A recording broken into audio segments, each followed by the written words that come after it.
Davao City. Ang Davao City ho, walang utang. Wala ho silang pinagkakautangan. Ano ho dyan nito? Malamang sa malamang, walang korupsyon sa syudad. Ano ngayon ang kapalit? Lumalabas ngayon sa Facebook, yung mga nangangailangan ng tulong pinansyal pagdating sa kalusugan, yung mga nasa ospital, zero billing. Bakit? Kasi kaya bayaran ng syudad yung mga pangangailangan sa mga nauospital. Yung mga bata, libre po ang kanilang bus service.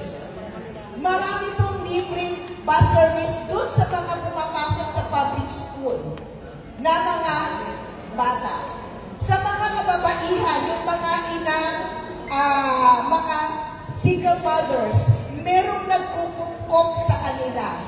So yung mental health ng mga single parents, single mothers, napapangalagaan ng syudad. Bakit? Kasi walang utang, walang korupsyon.